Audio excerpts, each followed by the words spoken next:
Nissi News Bytes at 1.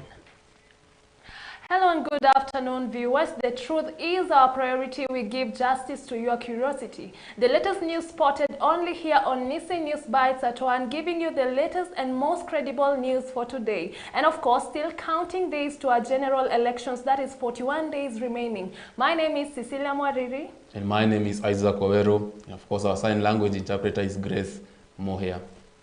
Well, on our top stories, ICC Trial Chamber 3 to deliberate on the Gishero case, ICC CPI 2022067 PR 16662. The trial in the case, the prosecutor 5, Paul Gishero, has entered its final stages following closing statements that took place before Trial Chamber 3 of the International Criminal Court on 27 June 2022. The Office of the Prosecutor and the defense of Mr. Gishero presented their final arguments before Judge Miata Maria Samba of ICC Trial Chamber 3. Our reporter reports.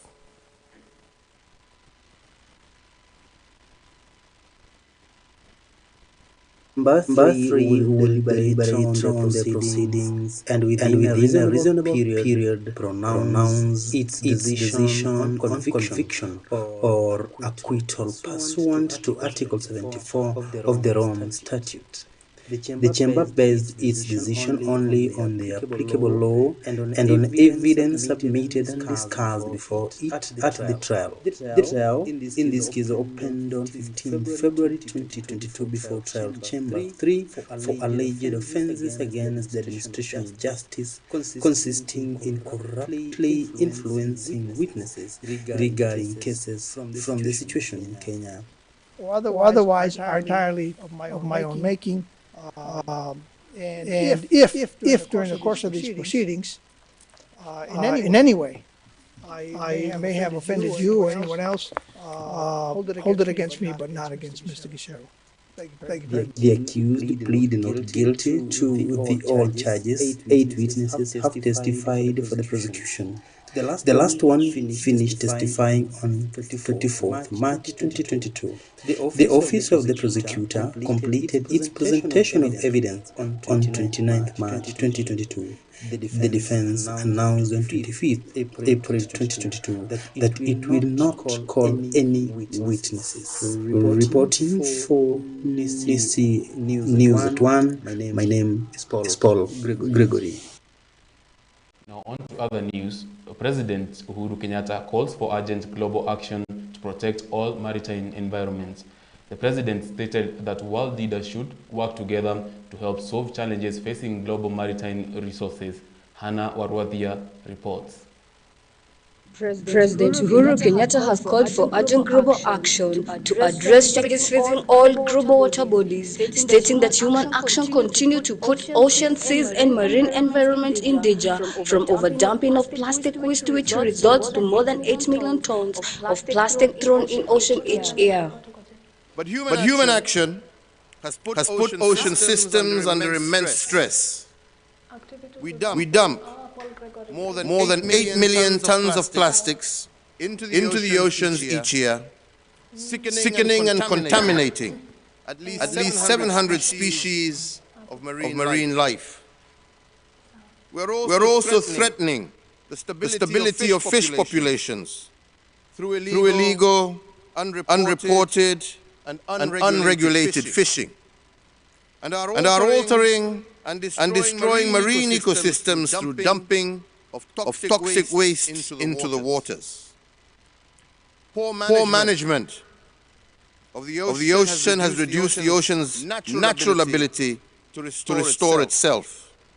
And I find it quite surprising that we would put such a critical resource at risk. But yet, if we manage the ocean more sustainably, it could produce as much as 6 times more food, generate 40 times more renewable energy than it currently does, and help lift millions of people across the globe out of poverty and increase economic as well as environmental resilience. The Kenya leader spoke on Monday during a conference held in Lisbon, Portugal, where he co-chaired the opening of the second United Nations Ocean Conference. Reporting from Nissi television, I'm Razia Khan. Well, the Ministry of Education has decided to resume all co-curricular activities gradually. The ministry closed all learning institutions on 15th March 2020 as one of the core measures to prevent the spread of COVID-19 pandemic. The closure led to the disruption of education programs in the country, including co-curricular activities, with all sporting activities suspended. Paul Gregory reports. All co-curricular activities should resume, but under stipulated conditions. Every competing team should have a doctor or medical practitioner authorized by the Ministry of Health. Participating teams to have 20 participants and must always maintain Ministry of Health measures. The COVID-19 pandemic made the Ministry of Education to stop all games for pupils and students, including indoor games and music festivals, to stop and avoid the spread of pandemic that affected the entire universe, with thousands of deaths reported globally. The ministry rolled a timetable for this year's athletics that is scheduled to kick off, with other sporting activities to follow later. Following the pandemic, talents were shut down, with the display of talented young men and women going unnoticed for 2 years, especially for Form 4 students whose stars start shining while in high school. Reporting for News at 1, my name is Paul Gregory. The Ethic and Anti-Corruption Commission CEO Twalib Mbarak has claimed that a section of politicians alleged to be in possession of fake academic papers called him to complain he was finishing them. While exuding confidence that they will tame the forging of academic papers, Twalib urged concerned parties not to give up the fight. Our reporter reports. The ministry, in conjunction with key stakeholders, saying that the legal loopholes being exploited by suspects will soon be sealed. So this is where we have reached in this country. You have crooks who are now aggressive, fighting the systems. You have a fake academic paper, and you have the guts to call the CEO EACC. Wewe unanimaliza. Get the point. I've been called. The good thing is that the top leadership of this country, the main presidential contestants, they never interfered with the commission when we talked about the names. Nobody called, nobody. He complained that those with fake papers are abusing institutions when they know they have challenges. He said that the leadership of the country and the main presidential candidates never interfered with the commission. He spoke on Monday in Nairobi during a forum organized by EACC and the religious leaders. The forum was called to discuss possible ways to mitigate the issue of suitability of leaders in relation to corruption and integrity in the coming polls. Reporting for Nissi Bytes at 1, my name is Isaac Waweru.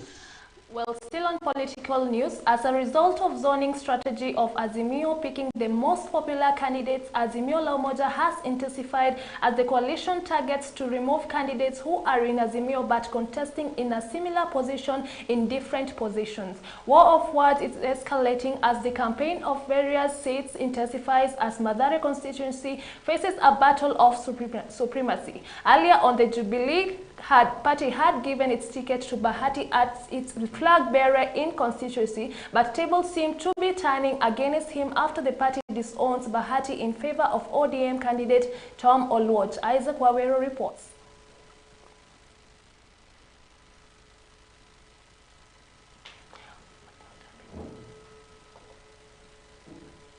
Linda Kachok before making a final stop over at Kondele. Addressing a huge crowd at Kondele, Wajakoya slammed government officials who are against his campaign mode and are accusing him of misleading the youth with the bank narrative. Kuna wengine kule serikalini hao nitafuta tarehe 9 wakati nimeapishwa. They have no moral authority to tell a presidential candidate how to campaign. Somebody in the government is telling the world that this man is trying to mislead the public. Hao wenyewe ni mawaziri, wapeleke watoto wao ng'ambo, wawache watoto wetu wakae na sisi na tabu zetu, kweli ama rongo? I'm warning that cabinet minister, he'll be the first one I will sack when I take over the authority. The state officers do not have any moral authority to tell a presidential candidate on how to campaign. He said he chose Azimio La Umoja has intensified as the coalition targets to remove candidates who are in Azimio but contesting in a similar position in different positions. War of words is escalating as the campaign for various seats intensifies as Mathare constituency faces a battle of supremacy. Earlier on, the Jubilee Party had given its ticket to Bahati as its flag bearer in constituency, but table seems to be turning against him after the party disowns Bahati in favor of ODM candidate Tom Oluoch. Isaac Wawero reports. The zoning will, according to the party's top decision-making organ, tame sibling rivalry to enhance the chances of Azimio defeating their opponent Kenya Kwanza coalitions in all positions across the country. The decision will be reached through a commission that will use opinion polls that will be conducted by different firms to guide the process. The targeted weaker candidates are mainly in Western Kenya, Nyanza, Nairobi, Kajiado, and some areas in Mount Kenya region. The cutting off of the candidates will ultimately ruin political ambitions for some politicians. Like here in Nairobi, Mathare constituency, the political party's temperature are escalating as the Jubilee candidate Bahati has been told to step down for the ODM candidate Anthony Tom Oluoch, a decision which he is in disagreement with. First and foremost, I'm here to clarify and set the record straight that nimeona a lot of propaganda, being taken, and lies zikipelekwa viral by Sifuna and Shebesh.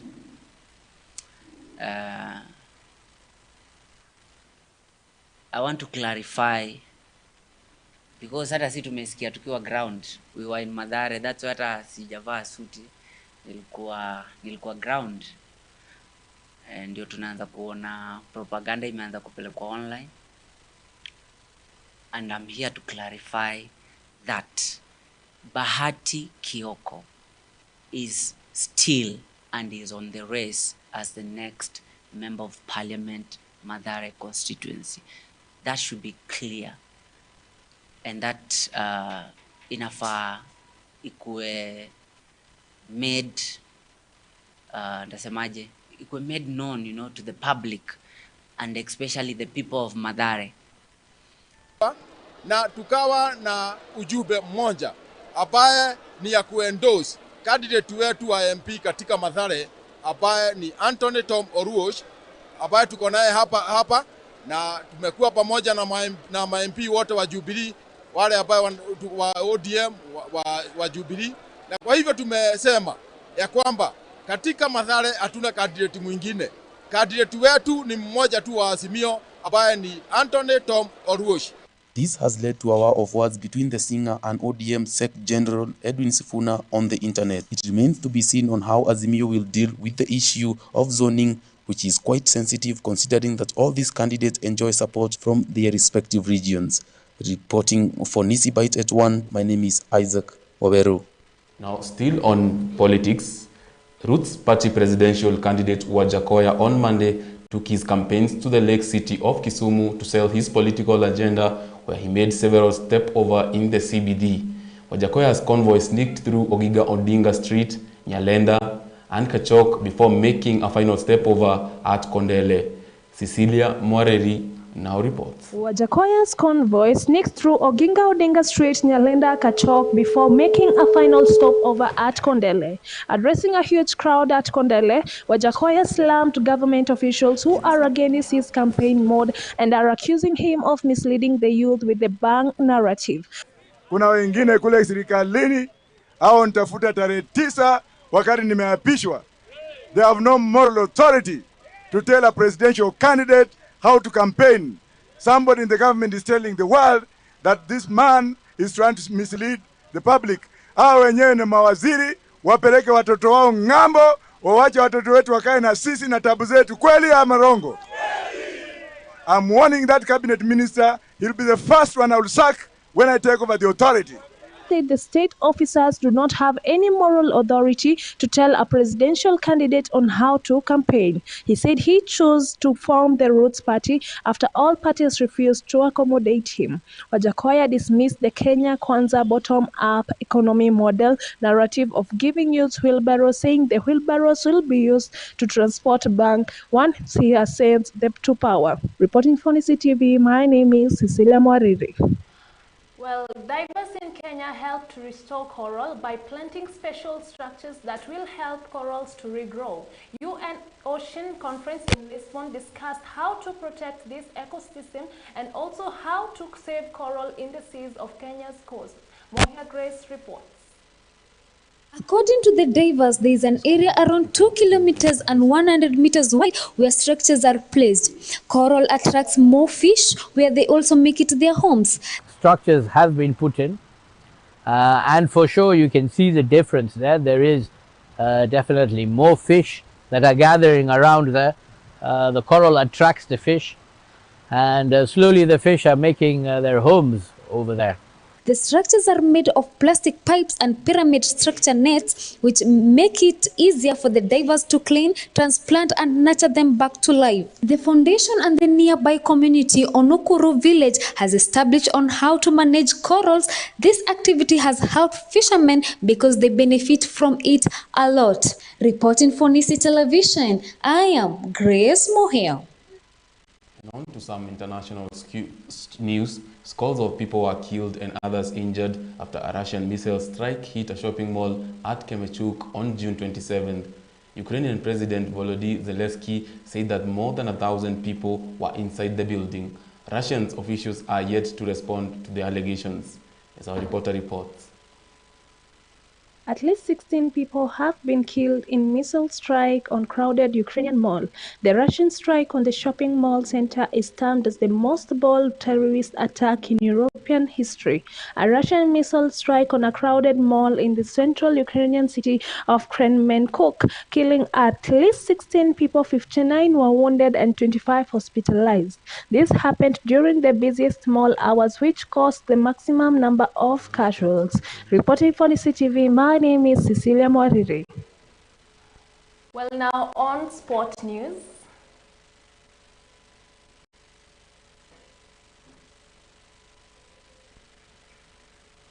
Well, David Beckham's Inter Miami is set to earn $5,000 from Gareth Bale's transfer to Los Angeles FC due to a new rule in Major League Soccer called the Discovery List. The Discovery List is in place in all top American leagues like the NBA and NFL that sets salaries cap to the respectable levels. Bale heads to the United States for an initial contract of the 12 months as he prepares to lead his national side to Qatar for the World Cup. Gareth Bale's move to the Major League Soccer to join Los Angeles FC has already been confirmed. The Welshman will pen a 12-month contract and becomes the latest high-profile star to move north. Bale was set to retire from football after a hugely successful career with Real Madrid, but Wales' qualification to the World Cups meant that he had to prolong his stay in football and look for a club where he would maintain his fitness levels.